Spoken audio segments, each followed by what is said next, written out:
Bismillahirrahmanirrahim. Assalamualaikum warahmatullahi wabarakatuh.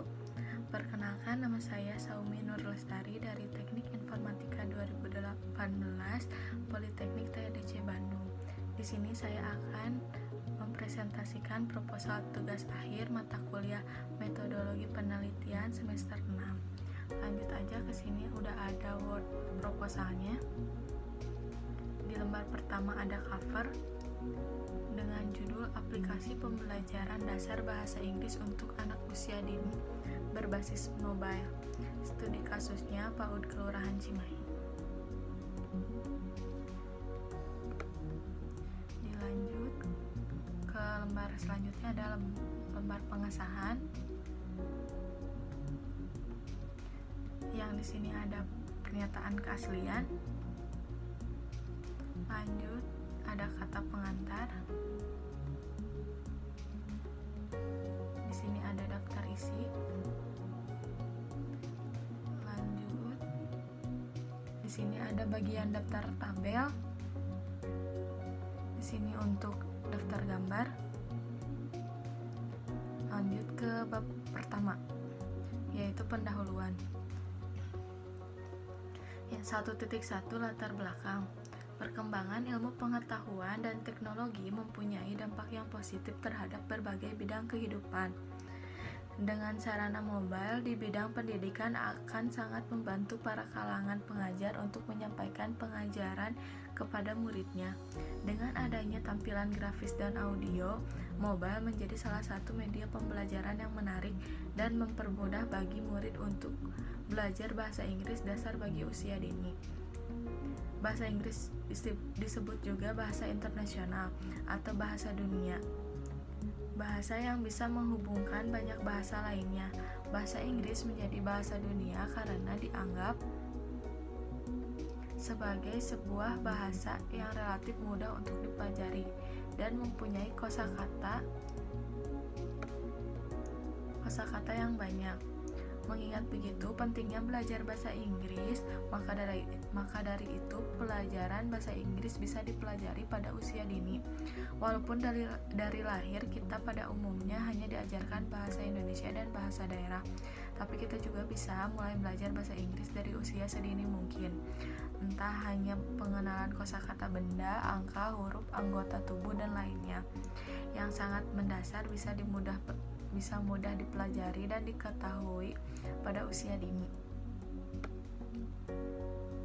Berdasarkan latar belakang, maka perlu adanya sebuah media pembelajaran yang menarik dan mempermudah anak usia dini untuk mempelajari dasar bahasa Inggris serta mudah mengingat beberapa kosakata. Oleh karena itu, penulis saya sendiri akan mengangkat judul Aplikasi Pembelajaran Dasar Bahasa Inggris untuk Anak Usia Dini Berbasis Mobile. Dan alat pengembangan aplikasi ini dibuat dengan menggunakan Construct 2, di mana Construct 2 ini adalah alat pembuat game berbasis HTML5 yang dihususkan untuk platform 2 dimensi, sehingga pengguna yang khususnya anak-anak dapat berperan aktif menggunakan mobile untuk menjalankan aplikasi tersebut. Saya berharap perancangan aplikasi pembelajaran dasar bahasa Inggris untuk anak usia dini berbasis mobile ini dapat digunakan sebagai media pembelajaran bagi anak usia dini dan mempermudah guru PAUD Kelurahan Cimahi mengajar anak didiknya. Di sini ada 1.2-nya rumusan masalah berdasarkan latar belakang. Di sini saya akan ada 2 rumusan masalah. Yang pertama, bagaimana merancang sebuah game pembelajaran dasar bahasa Inggris untuk anak usia dini berbasis mobile. Yang kedua, bagaimana mengimplementasikan game pembelajaran dasar bahasa Inggris untuk anak usia dini. Batasan masalah yang saya buat juga ada 2. Yang pertama, pembuatan aplikasi game pembelajaran dasar ini hanya dibatasi dengan menggunakan software Construct 2. Yang kedua, ruang lingkup aplikasi game pembelajaran dasar bahasa Inggris ini hanya berupa beberapa kata bahasa Inggris seperti angka, huruf, anggota tubuh, nama hewan, dan nama benda. Tujuan dan manfaatnya. Untuk tujuan di sini, yang pertama untuk membantu guru dalam mengenalkan beberapa kata bahasa Inggris. Yang kedua untuk membantu anak didik usia dini mudah mengenal dan menghafal beberapa kata bahasa Inggris. Untuk manfaatnya, manfaat bagi penulis. Penulis mampu mengaplikasikan ilmu yang selama ini diperoleh selama mengikuti pendidikan di Diploma 4 Teknik Informatika Politeknik TEDC Bandung dengan membuat aplikasi pembelajaran dasar bahasa Inggris untuk anak usia dini berbasis mobile. Yang kedua ada bagi instansi. Aplikasi pembelajaran dasar bahasa Inggris untuk anak usia dini berbasis mobile yang dibuat mampu membuat sistem pembelajaran agar lebih menarik dan interaktif. Selanjutnya ada metodologi penelitian. Di sini saya akan menggunakan MDLC, yaitu Multimedia Development Life Cycle, yang dimana metode ini menggunakan 6 tahapan, yaitu konsep, desain, material, collection, assembly, testing, dan distribution. Lanjut ke pengonsepan. Pengonsepan adalah tahapan untuk menentukan tujuan dan siapa pengguna program atau identifikasi audiens. Pada tahapan ini ditentukan kebutuhan sistem aplikasi seperti konsep dari aplikasi dan gameplay yang dirancang. Tujuan dari aplikasi ini adalah merancang game pembelajaran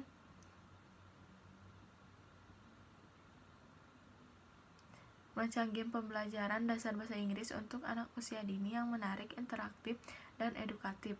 Yang nantinya game ini akan dibuat dengan gambar yang menarik agar siswa tertarik dengan game edukasi yang dibuat serta suara agar anak didik bisa lebih mudah memainkannya.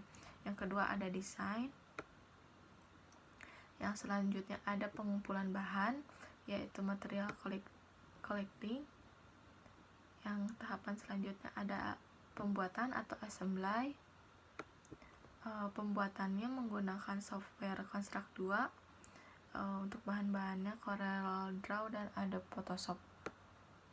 Yang selanjutnya ada pengujian atau testing. Yang tahap terakhir yaitu distribusi.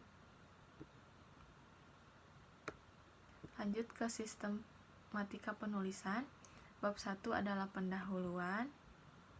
Bab 2 adalah landasan teori. Yang ketiga adalah analisis dan perancangan. Bab keempat ada implementasi dan pengujian. Bab 5 adalah penutup.